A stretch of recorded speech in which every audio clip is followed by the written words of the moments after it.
So this morning we're going to kind of take some of the ideas we've been going over the last few weeks and maybe look at them a slightly different way. Because the essence of what we're doing, the essence of what we're teaching, and the essence of our lives really comes down to a few basic principles, a few basic truths. And if we understand the simplicity of that, then we can let go of all of the distractions, all of the things that people will tell us, all of the things that we allow ourselves to be diverted towards, that are really just serving to delay, to distract and to delay us from doing ultimately the thing that we will eventually do. There's not a whole lot of choice in the matter. If freedom of will doesn't mean that we decide what the curriculum is. It just kind of means we decide when we're going to take it, when we're going to step into that curriculum in earnest. And I think we all come to it and we step back away, and we come to it and we step back away, and eventually we come to it. And like Rumi says, it's like the moth trying to get to the candle, and there's a hurricane glass over the candle, and the moth just keeps banging its head against that glass, keeps trying to get to that flame. And one day the glass is removed from the candle and that moth flies straight into the flame, willing to be totally consumed by the flame for the bliss of unification, the bliss of the experience of the oneness. There is that within us which keeps calling us to itself. And we can kind of push the call off to the side. We can pretend we don't hear it. We can find other things to do, but eventually it keeps calling us and calling us and calling us. And this is the image I would like you to have with regard to the truth, to the presence of the divine, to perfect love that has created us out of itself, that is waiting patiently, as the poet says, in quiet repose, waiting for us to make that magnificent discovery. But there's more than just making that discovery. There's actually living that discovery. There's actually living our lives from that place of oneness, from that place of love, from that place of unity. So if we kind of look at all of the different teachings, if we look at all of the different lessons, if we look at all of the different books that we have read, it seems like they are all pointing us in that same direction, to the truth of the oneness, to the truth of the unity. So that's kind of what we've been rolling around here in different ways, and we're going to roll it around a little bit more this morning, and hopefully maybe, like a diamond has many facets and you have to turn it and look at it in different ways to fully experience it. Maybe looking at these things in slightly different ways helps us to better grasp them, to get a better handle on them. So the title this morning is well, to tell the truth. And it's kind of funny because we do that. We all do that. I do that. Everybody does that. We do that in conversation. Somebody asks you a question and you ponder the answer and you stop and you say, well, to tell you the truth. And what does that mean? What does that mean, to tell you the truth? Does it mean that everything else that I told you was not the truth? Or may not have been the truth? What do we really mean by that?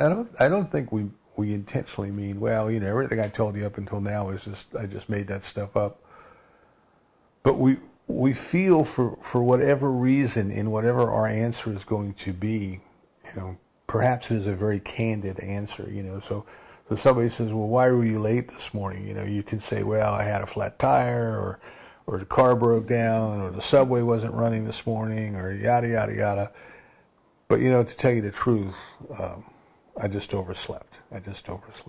So usually it means there's a very candid answer coming. Something that people might or might not ordinarily admit, but I'm going to admit it to you. I'm going to tell you the truth. And it's kind of a great lesson, I think, in terms of the way that we live our lives and in our spiritual growth. Because what we really want to do, what we are really trying to do in our development as spiritual beings, and again, we have to understand what that means. We don't add anything to ourselves. You and I are never going to be able to add stuff to ourselves to become more spiritual than we are right now. Leaving these bodies when we die is not going to make us any more spiritual than we are right now. But it is a journey of discovery. It is a journey of self-discovery. See, it is a journey of recognizing the beauty within. As Emmett Fox would tell us, the path is a path of minusing, not plussing. And he's talking about it from a mathematical point of view. We're not adding anything to what we already are.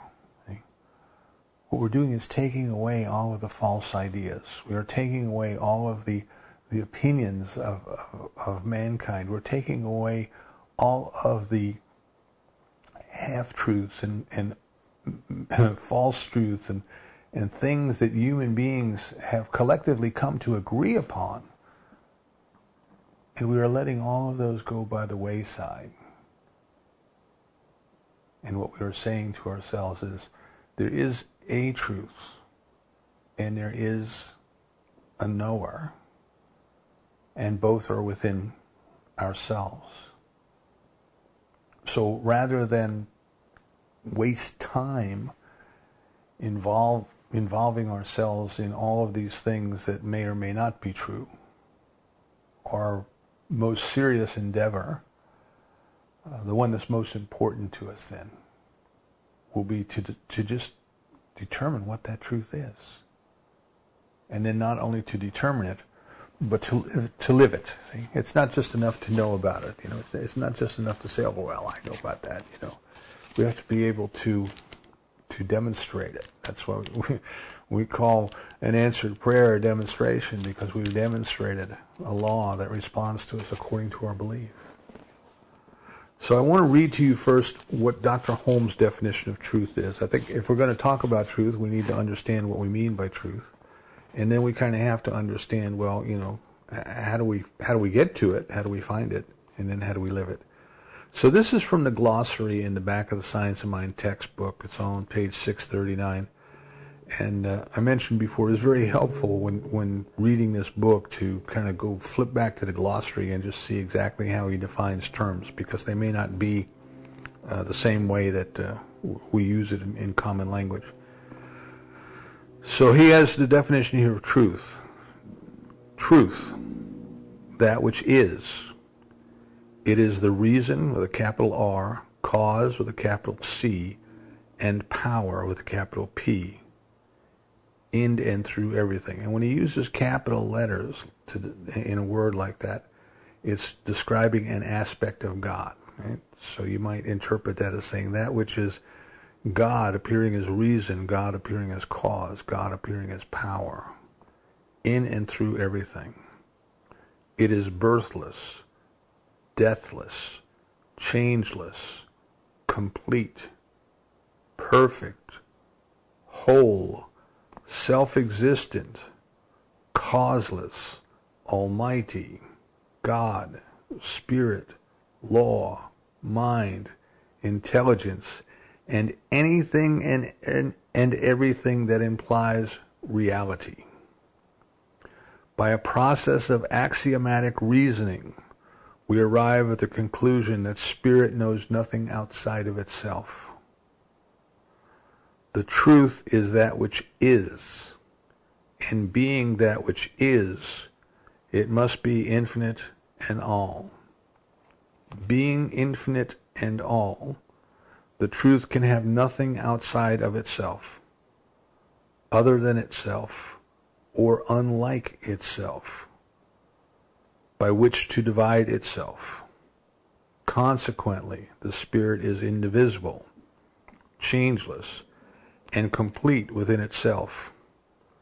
Itself is all that is, both cause and effect, the Alpha and the Omega.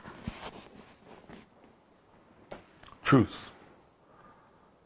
We might think of it in kind of simpler terms as the truth is, it has no opposite, it knows no opposite, and it sustains itself. It is. And that which is false, it may appear to be real, and it may seem to be real to us, but in actuality it has no power to sustain itself. It does not. It only exists conditionally. It only exists conditionally. So if we use the example of light and shadow, you might say that the shadow exists conditionally. The shadow exists because the light has been blocked.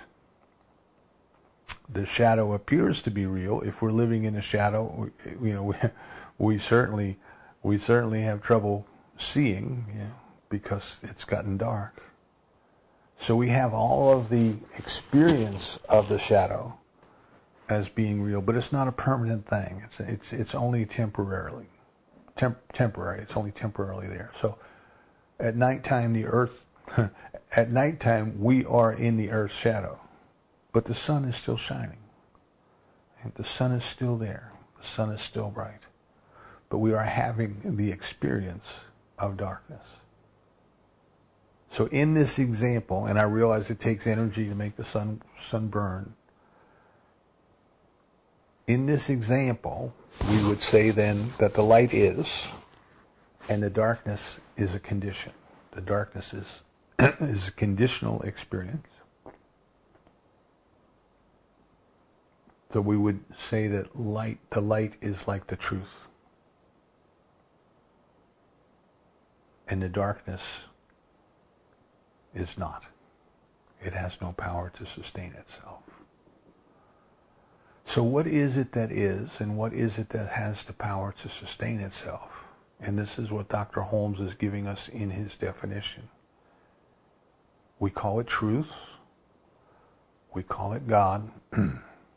We call it reality. You can call it by many different names, and people do. But it simply is. It simply is. And what are development? Maybe I need to touch just for a second on what is it that we are developing? What are we trying to develop, Because development certainly sounds like you're building something, and we are not adding anything to ourselves. But we are building in consciousness. Consciousness being awareness. We are building our awareness of that which already is. We're just sort of awakening. We are coming into our own.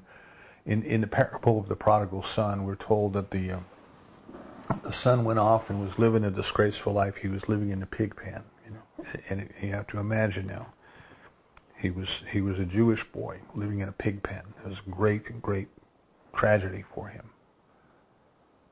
But he came to his own. He came to his own. What does that mean that we come to our own? We have a realization. We have an aha moment, And what do we realize? We realize that which already is. That which already is.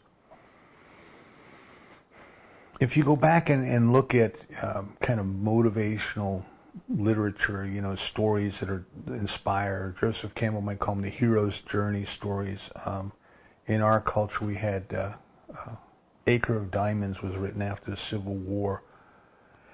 And most of these stories are about someone who left home on a quest, right? The Knights of the Round Table left home on a quest. And when they finally achieved the goal of the quest, it was right back at home. They found themselves right back where they started, but they were different. They were changed. They had it all along. They just didn't know that they had it all along. Kind of like the Wizard of Oz, you know. He gave the Cowardly Lion a medal. That he had as much courage as anyone else. He just needed a medal to convince himself. So what we are doing then is we are going in and discovering that which is there. So from the east we get the visual image of a gem in a pond, and we're trying to recover this gem from the pond. And we are frantically reaching about. We are frantically moving our hand in the water, and the water is kind of glistening in the sunlight, and we can't see through the surface of the water because of that. And we're stirring up the mud, and yet the gem is there. The gem is there. And what we must do is we must cease the meaningless activities. We must cease doing the things that are not getting us where we want to go. We must be still and know. We must ignore the distractions. We must break out of the distractions. Joel Goldsmith puts it this way, and again, I love this story because it puts it in a manner that we don't have to take it to be literally true, but it kind of helps us to get a grasp on it. In the book of Genesis, we're told that God creates Adam, right? And Adam meant clay man, or man of the earth, which is what our bodies are, stuff of the earth. So God created, molded the earth into the form of a body, but then inspired it. Breathed in, inspired, breathed into this form a bit of itself. It came to life, became animated. And in the story, we're told that God put Adam into a deep sleep. God put Adam into a deep sleep while God created Eve. And nowhere in the story does it tell us that Adam woke up. So you and I, when we are having the human experience, we are stuck in that dream. We are stuck in that Adam dream. And what our development or what our growth is all about is coming out of that dream, is breaking out of that dream. Excuse me while I get a drink of water. So this is what we aspire to do. This is what our growth is about. So we say, what is truth? And the simple answer is truth is that which is. That which is. In Buddhism, we're told that we want to see things as they are. We want to see things as they are. So I'm paraphrasing it. We want to see truth. We want to see that which is.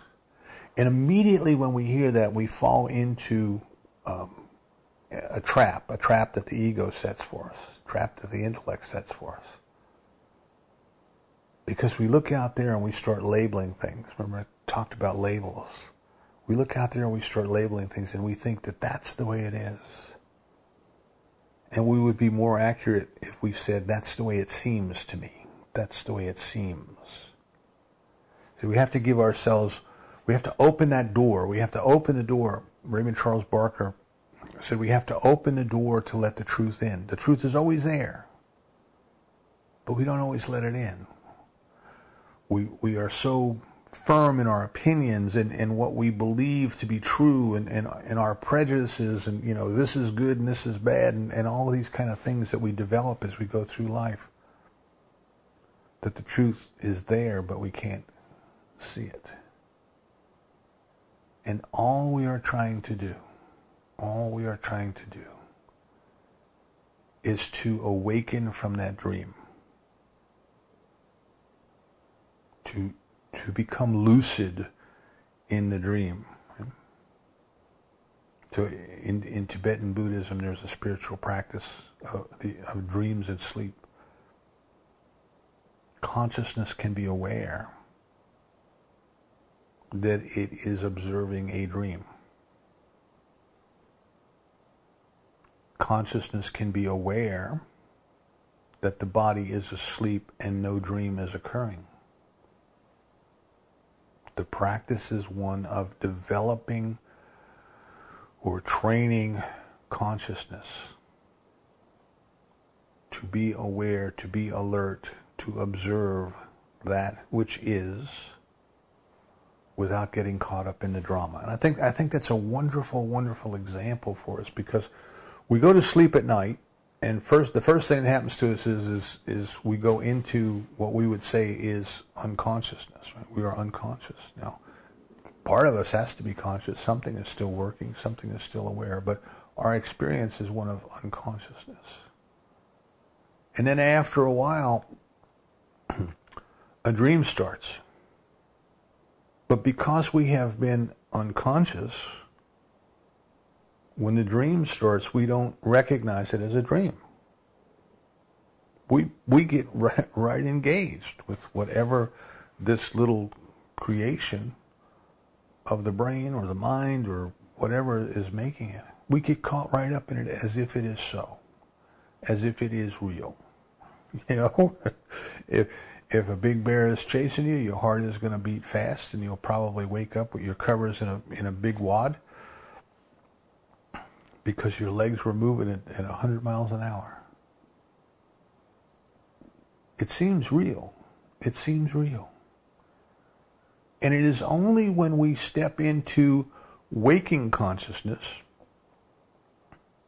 that we can look back and say, oh my goodness, that was a dream. That was a dream. And sometimes the dreams are so real and we don't remember that we had them, but they affect our behavior while we're waking. I remember not too long ago I had a dream that I was in the car and the gas tank was on empty. And in the dream I said to myself, well, you know, the next time I get in this car, I need to go straight to the gas station. And I forgot all about it. You know, in fact, I didn't remember it until much later. And I had to go someplace in the car, and I went out and I got in the car, I turned the key, and said to myself, I need to go straight to the gas station. And I looked at the gas gauge and the tank was full. And it took me a minute. I had to stop and say, well, wait a second, I just filled this up the other day. Why do I think I need to go to the gas station? And then I remembered. That was a dream. In my dream, I thought the gas tank was empty. It seemed so real to me, and I lacked the ability, I lacked the critical thinking ability at the time that I was asleep. I lacked the ability, or did not exercise it, maybe we should put it that way, to say, well, this is just a dream. This is just a dream. I accepted it as real.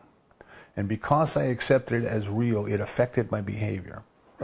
Mind you, it wasn't drastic, you know. It made me look at the gas gauge to see if I needed gas. But it actually affected my behavior. Something that was totally fabricated in a dream, completely unreal, completely made up, I accepted it as real, and it affected my behavior. We need to keep that in mind, see, because when we wake up, we think we're awake. I'm awake. That was a dream, and now I'm awake. But it would serve us better to say, I am in a different phase of the dream. I am in the Adam dream, as Goldsmith would call it. I am in the dream of humanity. I am stuck in the dream of race consciousness, the human race. Collective unconscious, as Carl Jung might have called it. I am stuck in this dream, and I am trying to wake up from it. I am now waking myself up from it. I am now becoming aware of a different reality, of a different possibility, of a different way of being. So the truth is that which is, and the reason it is important for us to know the truth, we're told the truth shall make you free, is that which we believe to be true is what comes to pass in our lives. Ye shall know the truth shall make you free. As you think and believe in your heart, so are you. Everything you have experienced as a result of your thought. Cast your bread upon the waters, and eventually it shall return unto you. Life's a game of boomerangs. What you toss out, you're going to get back. So the importance of this is twofold at least. Excuse me. The first is that the experience that we get to have here in this lifetime on this planet is a function of what we believe to be true. And the experience we get to have hereafter, forever after, is a continuation of the experience of discovering that which is true, separating that which is true from that which may or may not be true. I want you to think of your life as kind of, Sherlock Holmes. You're going through life and you're looking for clues and you're trying to decide which is true and which isn't true. And one of the easiest tests then is, does it sustain itself? Is it a shadow that changes when the cause changes? Or is it just the way that it is? Is it just the way that it is? And our human mind likes to pretend it's certain. We tend to do that. We tend to, and we tend to take people who act with certainty and we follow them. We think, well, they know something we don't know. I remember when I was living in Wilmington, a guy was telling me that one night they were out at a club in Wilmington, and the fire alarm went off in the club. And there was one guy just he was just a patron. He was just there to listen to the music and to have some cocktails. And all of a sudden he stood up and he said, "That's the fire alarm. That's the fire alarm. Everybody walk. Don't run. Everybody walk." And he started pointing. There's an exit there. You go there. There's an exit there. You go there. There's an exit there. You go there. Come on. Let's move it. Let's go. Walk. And this one guy, by just standing up and acting as if he knew what was going on, got that whole building evacuated. And the firemen came, and the firemen come in the door, and the guy's pointing down the hall. He says, "I think it's coming from down that hall there. You need to go check down there, And he's giving the firemen direction, and the firemen are following his direction, And after whatever it was all clear. There was, no harm. Nobody was hurt or anything. After it was all clear, my buddy turned to the guy and said, "You didn't have a clue what you were doing, did you? You've never done this before." The guy said, "No, but somebody had to, so I stood up." We tend to respond if somebody acts as if they know. We tend to listen to them as if it was true. Right? Now here's the killer, right, for us, is that applies to the self-talk more so than it does to other people. We can develop a healthy skepticism when it comes to other people. Like, well, this guy's pointing to that door, but what does he know? But if it's our own self-chatter, see, for us this is the hard one. If it's however we communicate with ourselves, and who is it that's communicating with us? I mean, there's even deeper questions. But by whatever way we recognize that which we call our thought, even though it may not be, right? I told you I was reading a book by a philosopher of consciousness, a Western philosopher of consciousness, who claimed that we really are not aware of our stream of thought. We are aware of the results of thinking. Something appears in our field of awareness, and we say, "Oh, I had a thought." But we don't know that we had the thought. We just know that there is a thought. And that's more Eastern philosophy than it is Western philosophy. Oh look, there goes a thought. Oh look, where did it go? Where did it come from? For whom did it arise? All of these things that we talk about in meditation practice, you see. But what tends to happen to us is an idea appears in our field of consciousness. We recognize it. We think it's our idea, and we think because it is our idea, it must be true. We are so self-certain. We are so so assured. It must be true. That's my idea. I have to act upon it. And now what I'm suggesting to us is we need to pause. We need to stop. We need to say, maybe. Maybe. Maybe it is, maybe it isn't. The human race has come together and we have formed these silent agreements, of the way things are and the way things ought to be and what is right and what is wrong, and rules and regulations. Our language, the words that we use, is nothing more than an agreement as to what these sounds refer to. And even with that, when we look at any given word and we look up the meanings in a dictionary, most of them, have at least more than one meaning, but some of the meanings are completely contradictory. Or it could mean this, or it could mean exactly the opposite. So, what we want to do is we want to become the critical thinkers of our own consciousness, of our own mind. So it's easy to look at what's in the news and say to ourselves, well, that may or may not be true. I had the good fortune of growing up in a big city that had multiple daily newspapers.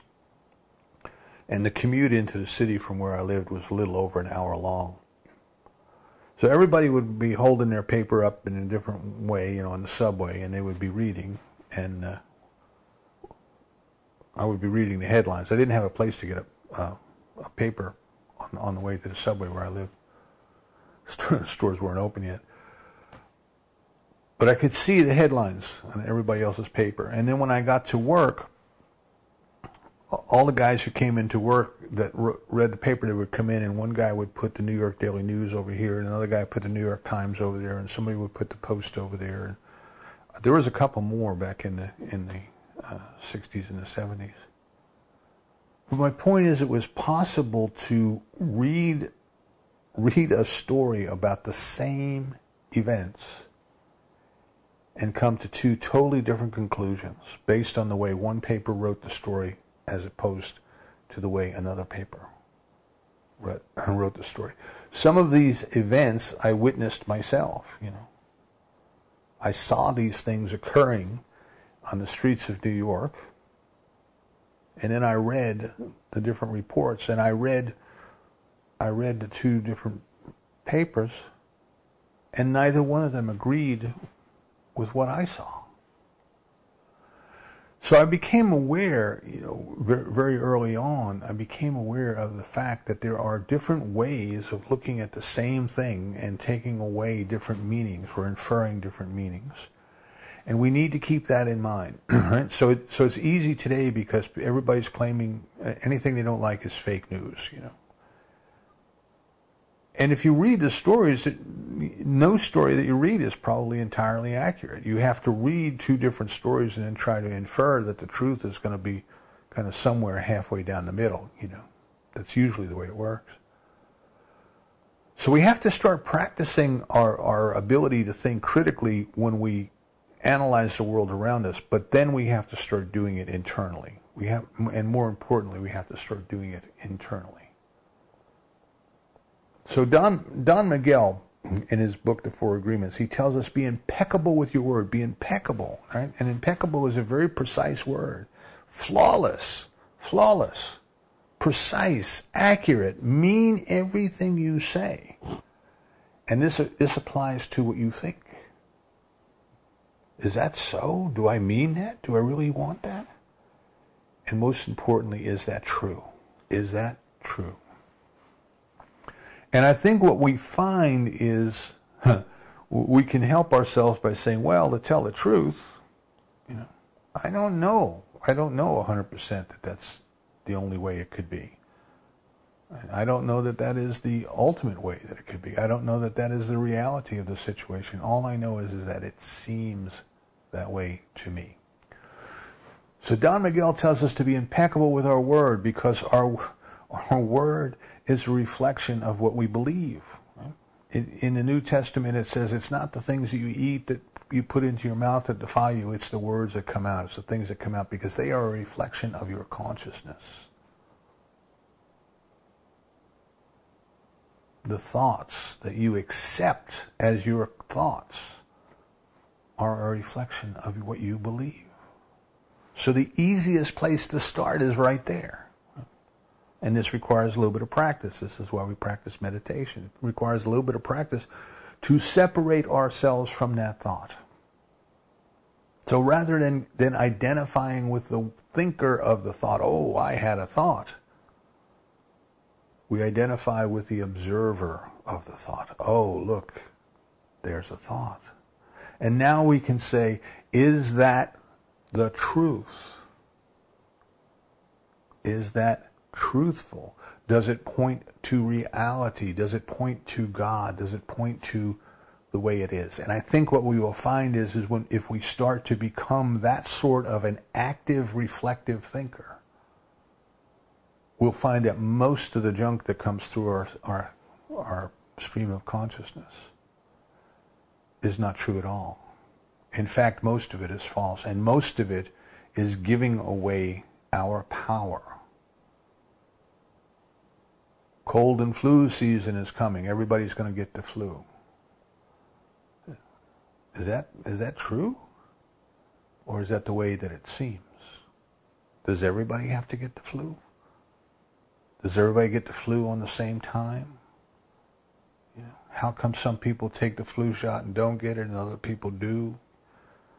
How come some people take medicine and get better and some people don't? See, there's all of these kind of things that say, well, that's the way it is by law of averages. We have to keep that in mind, by law of averages.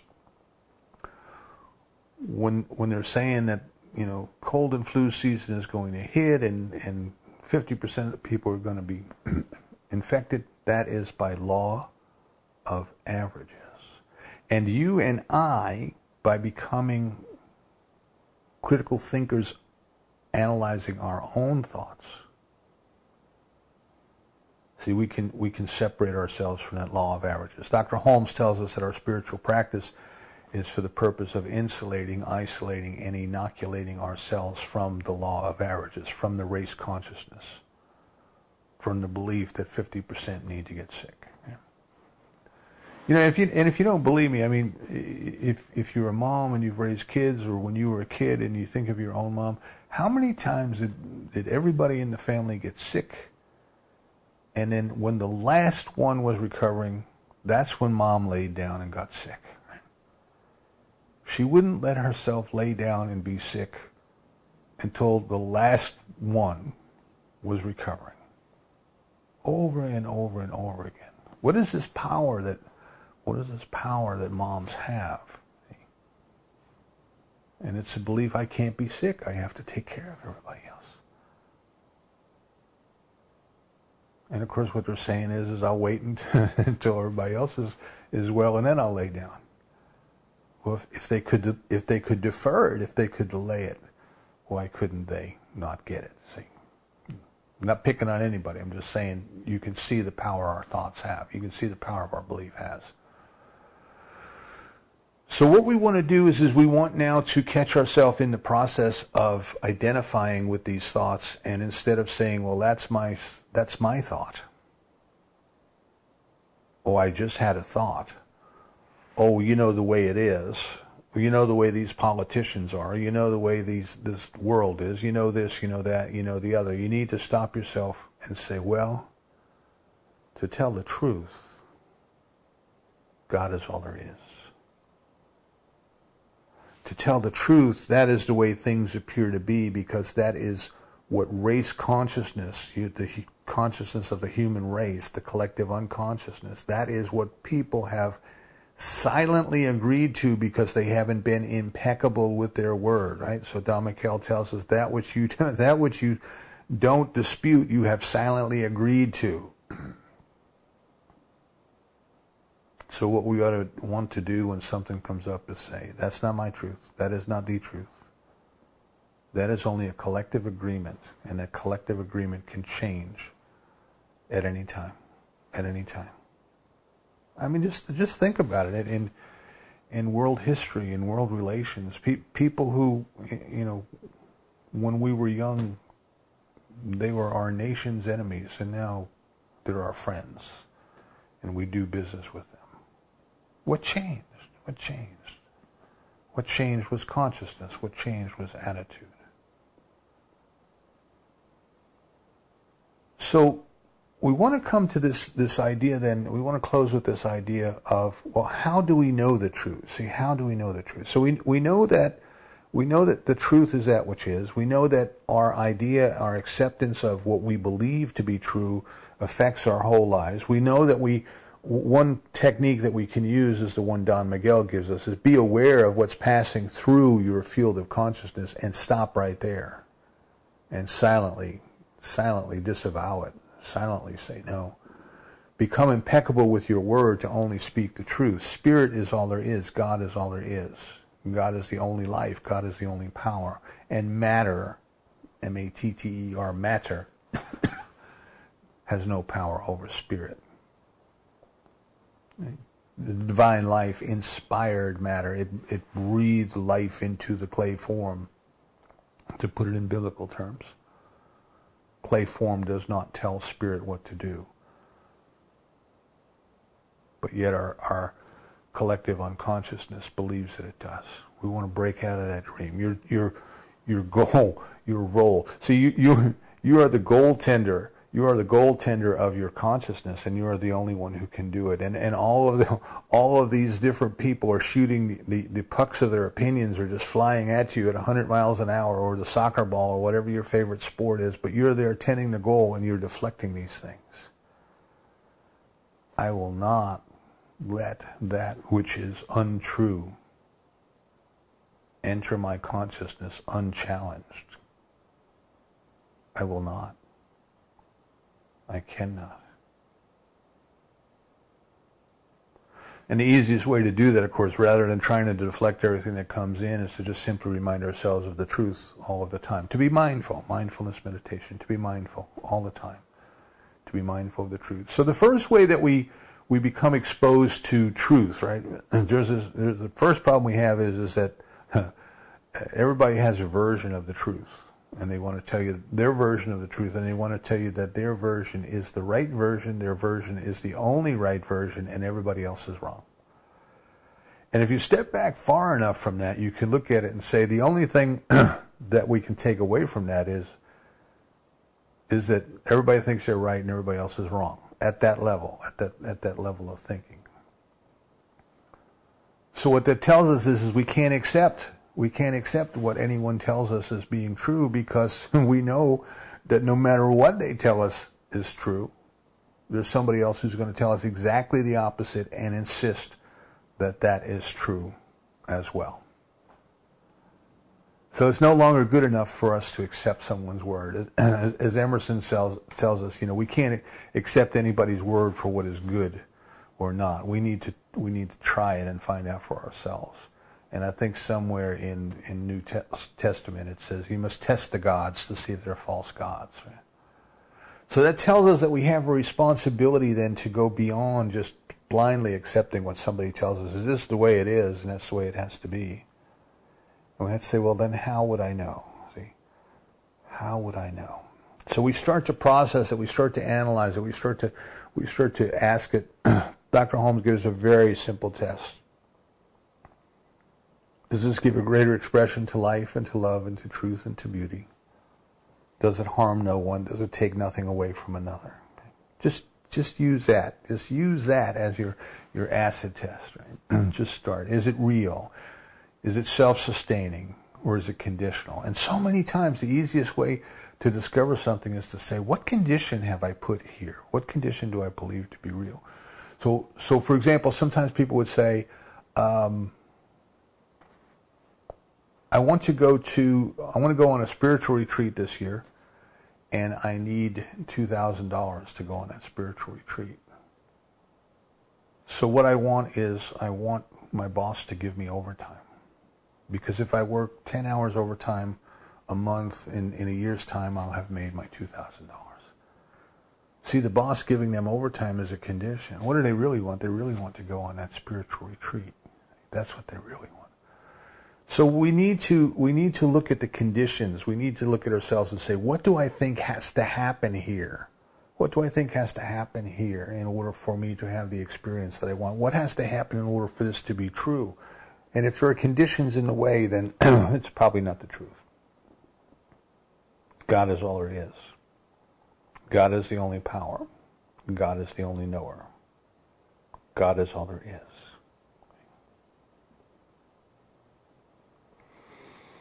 So we have to start thinking about this. Is this true? If it is true, how would I know it to be true? What other versions of the truth might there be out there? And how can I process them intellectually? How can I process them? How can I weigh them? How can I determine what might actually be? See, approach everything skeptically. It just seems that way. It seems as if. It seems that way. But how would I know? How would I know, and how would I know that I know? And then what happens to us, see, then we move from the intellectual into the Gnostic, into the Gnosis, Gnosis, into the inner knowing. We start to find that there is within us, there is a wisdom within us that already knows. And it doesn't require a process. It doesn't require analysis. It just knows. See, it is that isness, it is that suchness, it is that reality that already exists. And we start to experience it. We start to make our contact with it. And then we just know. We just know. And part of our development is learning how to recognize when that is speaking to us. Most of us call it intuition, but we have to recognize when that is speaking to us, or showing us pictures, or giving us feelings, or however it communicates to us. But eventually we have to be able to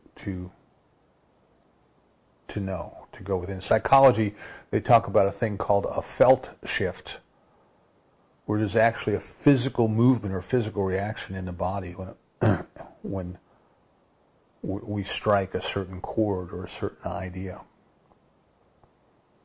Sometimes intuition is like that. But we have to find out what it is for us. Each one is different. We have to find it. And once we are able to begin to discern, right? So it's spiritual discernment is what we're talking about here.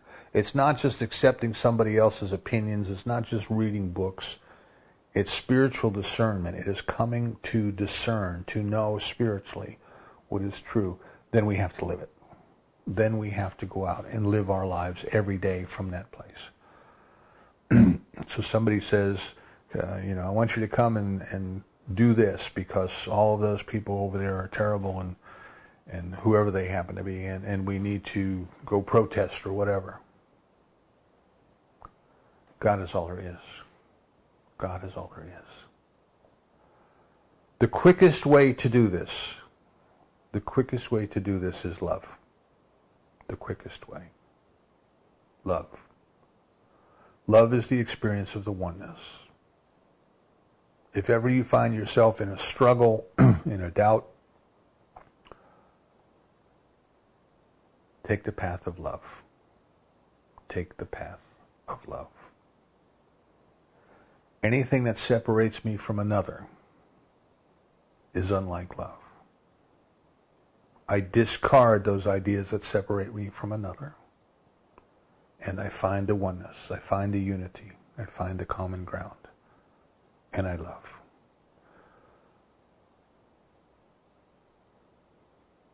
We have been given the ability and the accountability and the responsibility for knowing the truth. So the next time you have an idea, roll it over in your head. And then say, well, to tell you the truth, and look at it a different way. Try that this week. See how your growth goes. And so it is.